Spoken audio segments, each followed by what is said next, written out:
એક વાત કહું, આજથી 15 વર્ષ પહેલા 16 તારીખ અને બપોરના 2 વાગે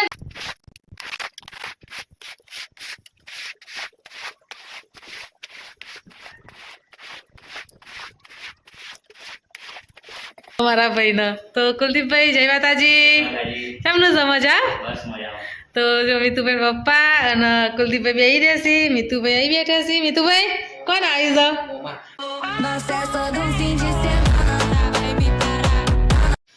તો જય માતાજી. આજના નવા બ્લોગ વિડીયોમાં તમારું સ્વાગત છે. તો આજે આપણે 2-3 દિવસ પછી બ્લોગની શરૂઆત કરી દીધી છે. તો જો મમ્મી પોતું કરે છે અને બાવ ઊંઘ્યો છે.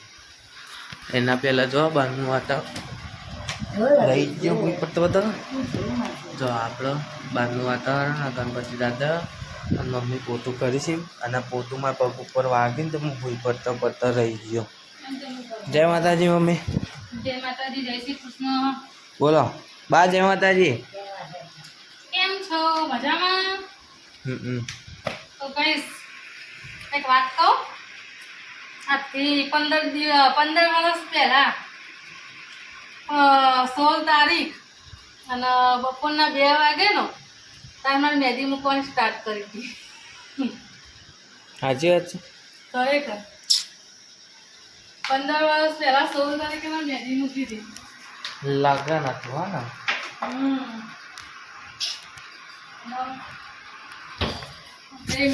એડવાન્સમાં કહેવાનો મતલબ 18 તારીખે મેરેજ એનિવર્સરી આપી. એવું બોલો. તારા પપ્પાને તો ખબર નહીં હોય. ખબર છે પપ્પાને તો. મેં તો મેરેજ એનિવર્સરી જ ખબર હશે, બાકી 16 તારીખે હું કરતા હતા ને એમાં ખબર નહીં હોય. હા એ વાત સાચી. ના એ 16 તારીખે કદાચ છે ને દોડા ધમ્મો હશે. આજે મંડપને બાઈન છે ને તે મંડપને બંધાતું હશે. કેમ કે એમનો 17 તારીખે બધું હોય અને 18 તારીખે આપણે જોન આવવાની હોય, બરાબર? એટલે 17 તારીખે 11 બધું હશે ને એટલે અત્યારે તો મંડપ બંધાતું હશે એટલે તારા પપ્પા દોડે. પેલા તો આવું હતું એ નહીં ખબર. ના બોલો. આજે શનિવારે છે. શનિવારે શનિવાર અને ધાબા ઉપર જવાનું. આપણે ધાબુ જોઈએ. તમે નહીં ધોવા તે? મારે તો તમે આવજો ને મારા જોડે. આવું તો ના હું જ નહીં આવું. અમે એક એ તો ધોવાય.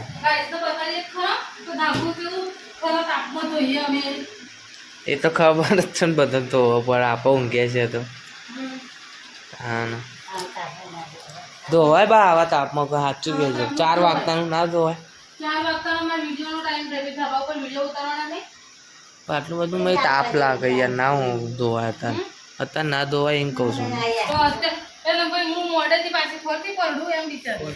હું ફરતી પડું પલળવા વાત નહીં. ઉપર તો જોત ના ધોરી ટાઈસો જીતી. હા તો તું ના આવતો. હું કીધું હું નહીં આવું. તો તમે મને ના પાડો. પહેલી વખત બપોરે જ ધોઈ તું.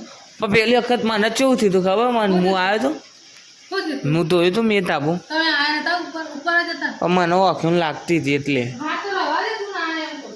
હું ખાવા આમ ધોઈ નાખ. તમે કીધું એટલે હવે આવવું પડો નહીં કોઈ. તો હવે આપણે બપોરે સુઈ ગયા હતા અને હવે ઉઠ્યા એટલે એમ જો ચા નાસ્તો કરવા બી મમ્મી ના ચા નાસ્તો. મમ્મી કેવી રહી ઊંઘ? જોરદાર. આ ચા નાસ્તો છો શું સર નાસ્તા? બિસ્કિટ. હું ટ્યુશન જઉં તા ને હવે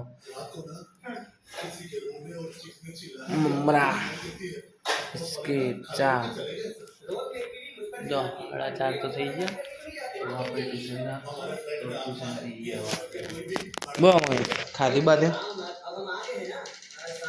તો ગાઈસ આપણે નીચે કામ બધું પતી ગયું છે. કામ પતાવીને જઈએ છીએ આપણે ધાબા ઉપર. ધાબા ઉપર એના માટે જઈએ છીએ તો ધાબું થોડુંક સાફ કરવું છે. આમ તો સાફ આપણે પેલા અઠવાડિયે જ કર્યું હતું પણ અત્યારે ઉપર ઊંઘવા માટે જઈએ ને એટલે સેપટ થઈ ગયું હતું. પછી સવારે છે ને એવા સેપટવાળા પગે ઘરમાં આવવું પડે એટલે અત્યારે આપણે જઈએ છીએ ધાબા ઉપર. તો જોતા રહેજો મારો બ્લોગ.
ધાબુ ધોઈ નાખ્યું હતું. ધાબુ ધોઈને પછી નીચે ગયા, નીચે જઈને નહીં ધોઈને પછી પાછા ધાબા ઉપર આવી ગયા છીએ. જોઈ લો આપણે ધાબુ ધોઈ નાખ્યું હતું, કેવું એકદમ સાફ સાફ ચોખ્ખું ચોખ્ખું લાગે છે. અને મિતુભાઈ શું કરો છો? એટલે મિતુભાઈ કોક હંતાઈ કોક કરો છો, એને જોવા જઈએ શું કરીશ. શું કરો તેમ કોક તો કોક એવું છે, કોક અંતાડી મને એવું લાગ્યું. બરોબર કઈ કોક તો છે પણ આપણને બતાવતા નહીં, કોઈ નહીં ના બતાવો તો. અને હા મેં ક્રિકેટ રમત જોવા ગઈ, બધા છોકરા છે ને અમે ક્રિકેટ રમત દેખાય છે તમને. જો મિતુભાઈ છે ને હંતે હંતે કોક એ કરીશી ખબર પડતી નહીં હું કરીશીએ. તો લેડો આપણે નીચે જઈએ, આપણા ઘરે આવો છે અત્યારે મહેમાન. તો મહેમાનને ફોન કરીને પૂછી જોઈએ કે જમવાનું બનાવવાનું છે. જો જમવાનું બનાવવાનું કહે તો પછી આપણે દાલ બાટી બનાવીશું. તો નીચે જઈને ફોન કરીને પછી નીચે જઈએ. મિતુભાઈ પપ્પા આરામ કરો છો, લેડો તો હવે જઈએ નીચે. આપણે ઘેર બેઠા છીએ અને આયા છીએ અમારા ભાઈ. તો બતાવું હું તમને છીએ અમારા ભાઈ આયા છીએ ને બરોબર. તો તમે વારંવાર મારા બ્લોગમાં ત્રીજી વાર જોશો અમારા ભાઈને. તો કુલદીપભાઈ જય માતાજી, કેમનું સમજ? તો જો મિતુભાઈ પપ્પા અને કુલદીપભાઈ બેસી રહેશે, મિતુભાઈ અહીં બેઠા છે. મિતુભાઈ કોણ આવી જાવ? મામા આયા નહીં? હા તો હનુમાન દાદા જતા હતા તો આપણા ઘેર આવી જશે કુલદીપભાઈ. અને એમને નવી ચેનલ ખોલી છે કુલદીપસિંહ વ્લોગ ને. હા તો કુલદીપસિંહ વ્લોગ એમની નવી ચેનલ છે. તો એ નવી ચેનલમાં સબસ્ક્રાઈબર કરી દેજો, ભૂલતા નહીં સબસ્ક્રાઈબર કરવાનું બરોબર, કેમ કે મારા ભાઈ છે અને સપોર્ટ ફૂલ કરવાનો છે. તો જય માતાજી.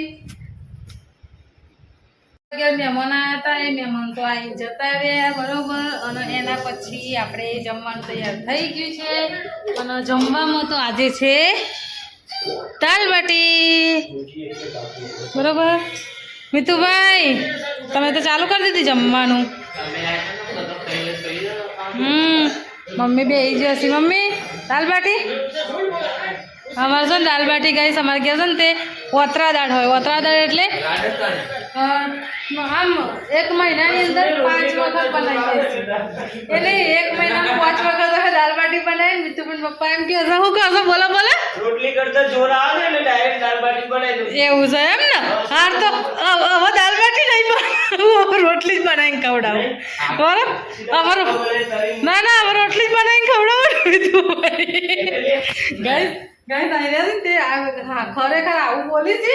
અને રોટલી હું રોટલી બનાવું તને શું કે ખબર છે ને કે રોજ છે ને તને રોટલી શાક જ બનાવતા આવડે, બીજું કંઈ બનાવતા નહીં આવડતું. બીજું કંઈક બનાવે એટલે આવું કે રોજ તો જોર આવો તો કે રોટલી બનાવતો એટલે આવું કરું. બોલો ચોક્કસ શું કરવું મારો વિચારજો અને તમે મને કોમેન્ટમાં જણાવજો બરાબર. આ પ્રશ્નનો કોઈ સોલ્યુશન હોય તો મિતુભાઈ પપ્પા એમ કહેશે રોટલી બનાવતો તને જોર આવે ને એટલે મેં આ દાળ બાટી બનાવી દો, તો તમે મને જવાબ આપજો.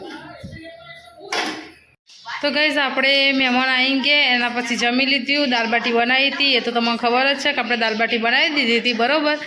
અને હવે વિડીયોનો અહીંયા એન્ડ આપીએ છીએ. તો મિતુભાઈ પપ્પાની જોડે એન્ડ અપાઈએ. તો ગુડ નાઇટ, જય માતાજી. ગુડ નાઇટ, જય માતાજી, જય શ્રી કૃષ્ણ. અમારા વિડીયો ગમે તો લાઈક શેર અને સબસ્ક્રાઈબર કરતા રહેજો. જય માતાજી, જય શ્રી કૃષ્ણ. PS વાઘેલા ફેમિલી વ્લોગને સબસ્ક્રાઈબર કરવાનું ના ભૂલતા. હા અને કોમેન્ટ કરી દેજો. જય માતાજી, જય શ્રી કૃષ્ણ. આવા નવા વિડીયો જોવા માટે લાઈક, શેર અને સબસ્ક્રાઈબ કરો.